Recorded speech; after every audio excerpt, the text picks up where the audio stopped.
All right, so let's jump into this. Today's topic stems from a project a friend of mine and I are working on. We've been in a bunch of, we have a long history of playing music for as long as we've known each other. And we've never really committed to forming our own group together until this last year. Um, and unfortunately, um, obviously we can't play shows yet due to lockdowns and such. But I consider it a great opportunity to prepare a bunch of material so that when we finally can perform live, we'll be ready to rock. Um, so part of that, uh, we've been doing writing sessions in person, just the two of us. Taking all necessary precautions and everything. Um, but uh, But yeah, ideally, when you're performing or writing or preparing, group material like this, uh, your get together time. That's prime time.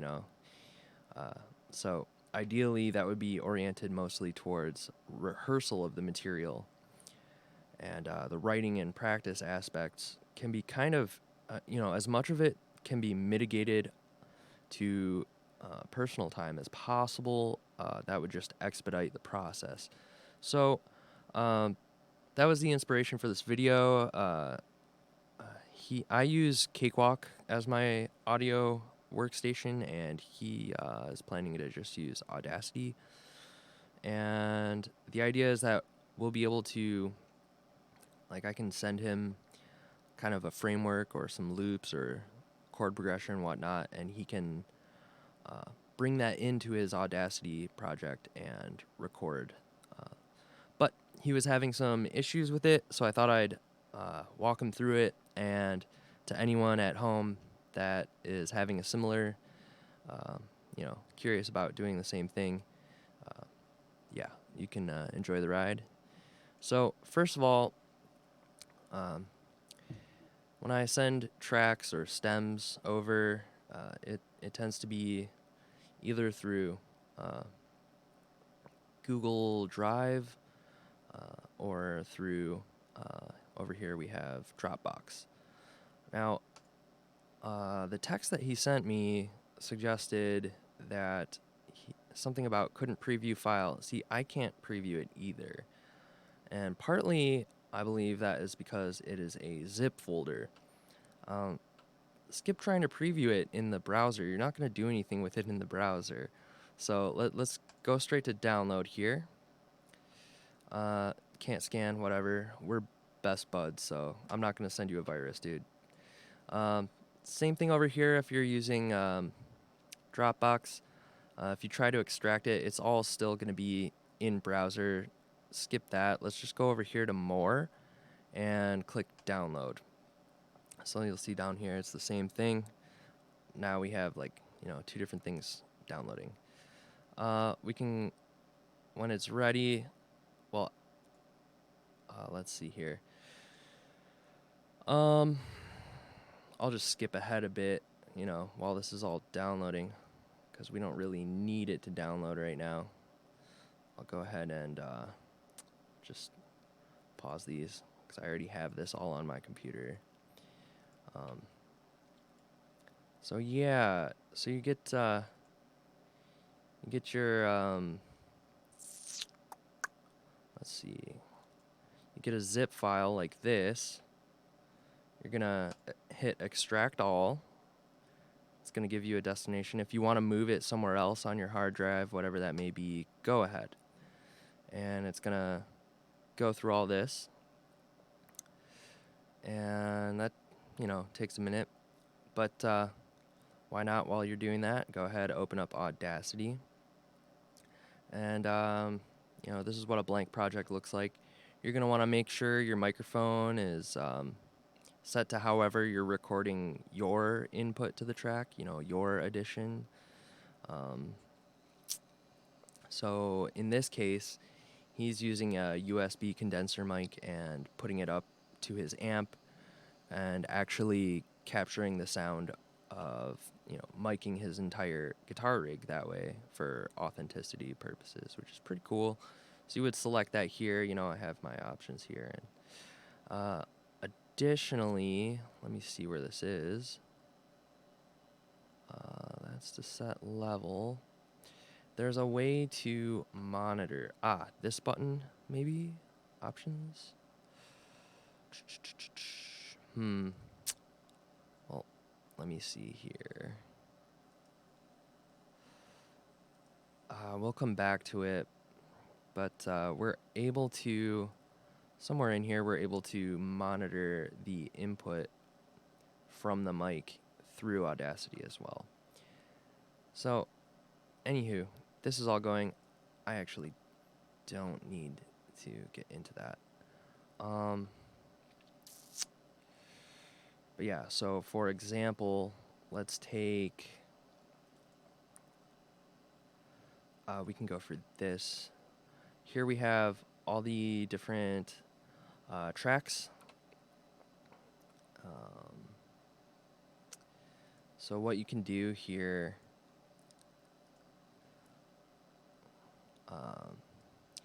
the way I send stems is I tend to export everything, including a master.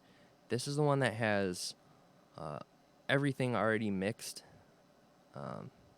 So you can kind of just have that as a MP3 or what have you. But let's say you're trying to just bring in the individual tracks. So you would go to Import, Audio, and then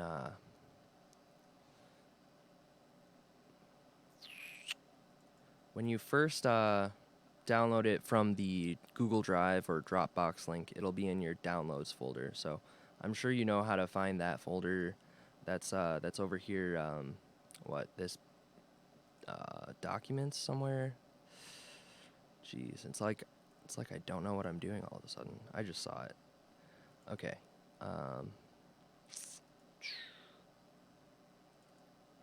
Downloads, right? So it would pop up like right here. But you can change where it downloads to. So yeah. So let's go to our desktop because that's where I have the files right now. But yeah, so you select import and then you open up the folder that you downloaded because we're not wrong window, of course. We're not trying to, the issue he was having, right, is couldn't preview file, blah, blah, blah. That's just in the browser. We want to bring it into our computer and then into our recording software. So, we go in and here's our stems. And we can really see each individual name they're all like code named to what instrument they are or what track they are. So you can select all of them. This is each individual track and each bus. So for example, actually this looks like it's just the buses, which is interesting. So maybe I'm looking for this one. Okay. So all of the guitars in this are already mixed down, but it depends on how your collaborator sets up the stems in the first place. But we can select all, and definitely if you want to keep the master, you can, but don't really need it. Let's see. The rest I think we'll bring in, and then you just hit open. It'll take a minute, and they all come up separately.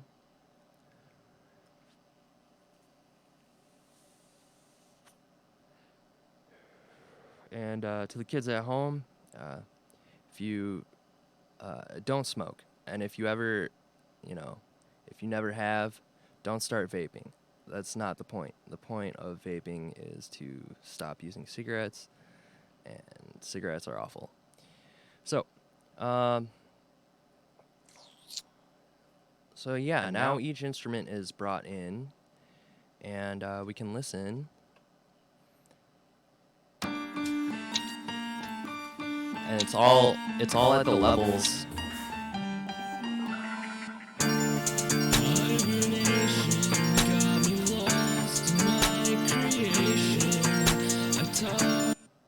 So it's all at the levels that I previously mixed it down to and sent it out to my friend at. And this gives him a couple options here. Now, since it's all individual tracks, he's able to, you can solo a track and just listen to that alone. And so that's some percussion sounds. You can mute a track so you could hear what it's like without, like, say, for example, these. I'm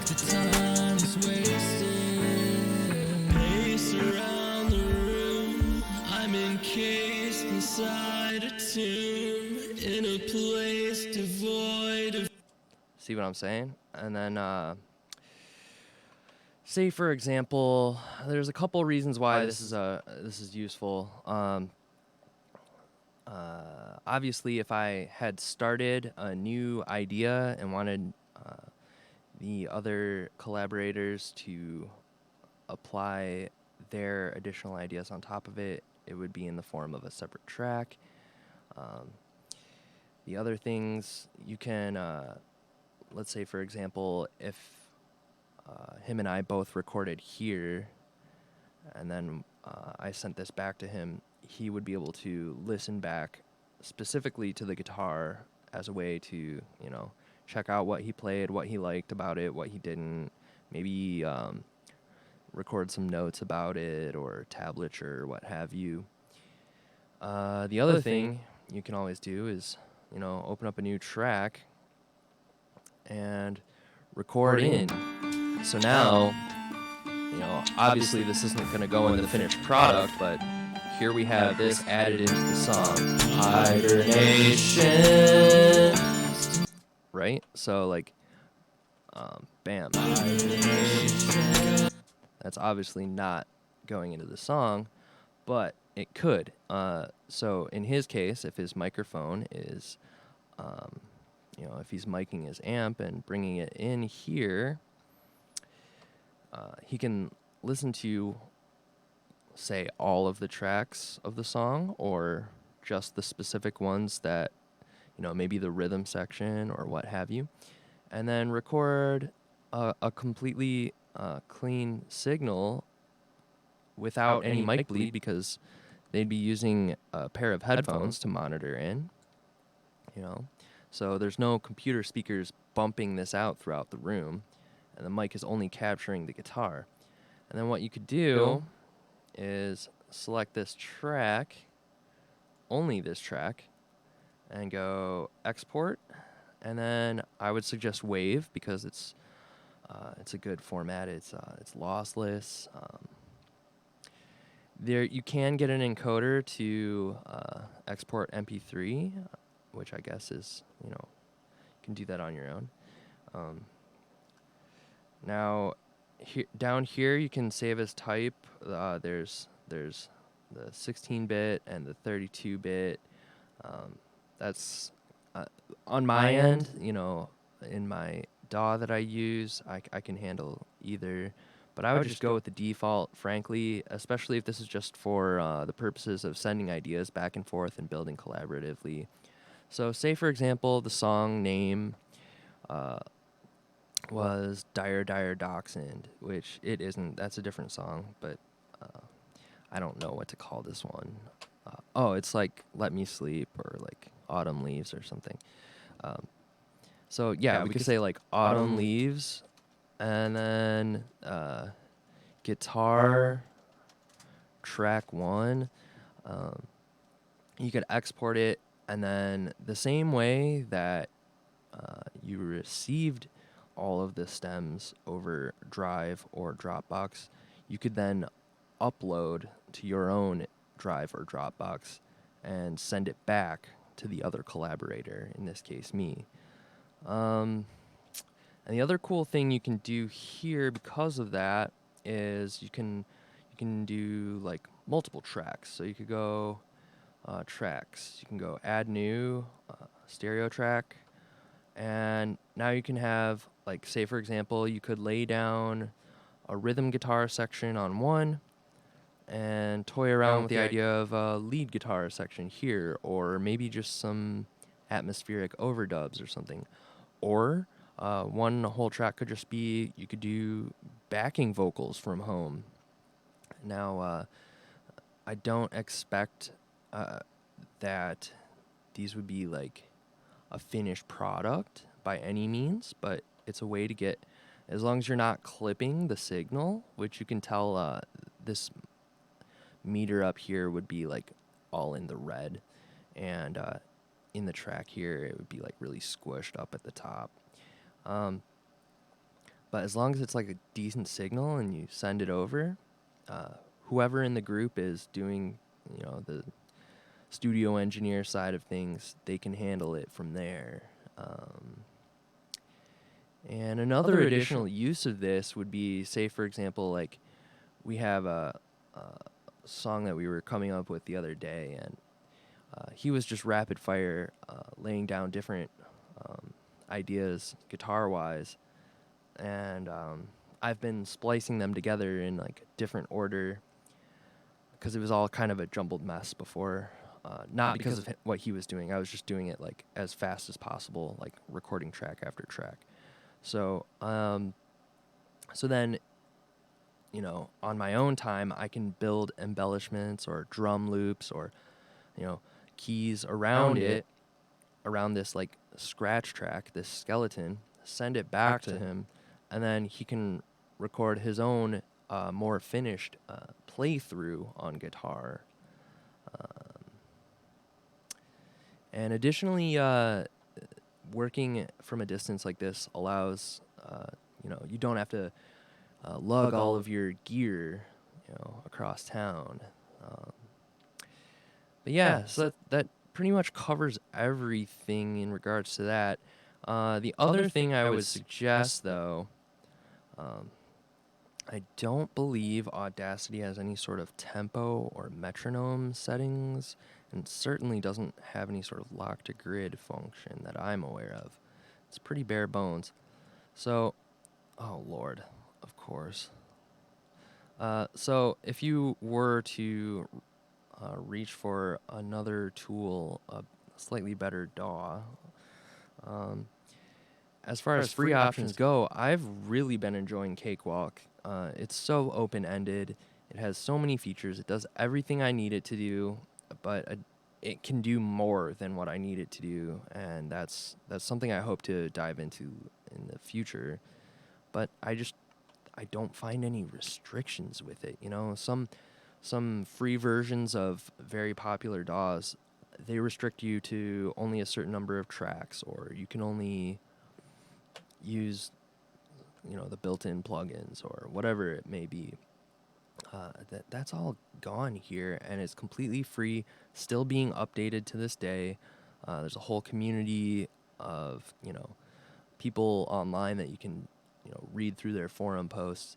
But in regards to bringing files in and whatnot to this technique of working while remotely from each other, there's, you have tempo settings here. So let's say, we already know that this other song was in like 150 or whatever. You can type that before or after you import the files, because it works the same way how you import files. It's over here. There's like import audio, and then you just direct it to the stems the same way.